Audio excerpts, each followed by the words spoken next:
मनोज एक छोटे शहर का पढ़ा लिखा युवक था, जिसे हमेशा पैसे को बढ़ाने के तरीके जानने में दिलचस्पी थी। एक दिन उसने एक अखबार में पढ़ा, शेयर बाजार वो जगह है जहां समझदारी से निवेश करने पर पैसा भी काम करता है। यह बात मनोज के मन को छू गई। उसने तय कर लिया, मैं शेयर बाजार का एक्सपर्ट बनूंगा। शुरुआत आसान नहीं थी। न परिवार में कोई मार्गदर्शन देने वाला था, न ही खुद को कोई अनुभव, लेकिन मनोज के अंदर सीखने की भूख थी। पहला कदम, शेयर बाजार को समझना। मनोज ने सबसे पहले शेयर बाजार की मूल बातें सीखीं। शेयर क्या होते हैं, आईपीओ क्या होता है, सेंसेक्स और निफ्टी कैसे चलते हैं। उसने यूट्यूब वीडियो, किताबें जैसे द इंटेलिजेंट इन्वेस्टर और वेबसाइट्स जैसे मनी कंट्रोल और ज़ेरोधा वार्सिटी से स्टडी शुरू की।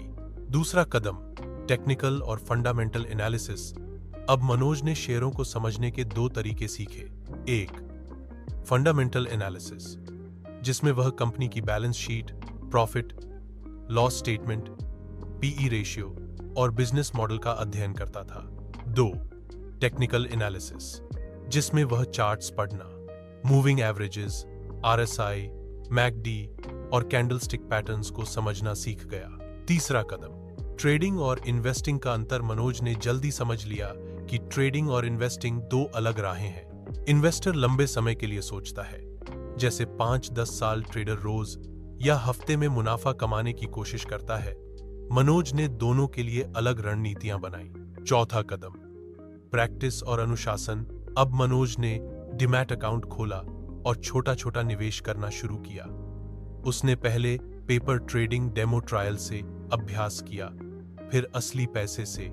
हर दिन वह अपना ट्रेड जर्नल लिखता, यह नोट करता कि किस फैसले से मुनाफा हुआ और किससे नुकसान। धीरे धीरे उसने सीखा कि बाजार में भावनाओं से नहीं, डेटा और रणनीति से काम करना चाहिए। अंतिम कदम, जोखिम प्रबंधन और मन का नियंत्रण। मनोज को अब पता चल चुका था कि शेयर बाजार सिर्फ नॉलेज नहीं, धैर्य, अनुशासन और मानसिक संतुलन भी मांगता है। उसने स्टॉप लॉस, रिस्क मैनेजमेंट और डाइवर्सिफिकेशन जैसी तकनीकें अपनाई।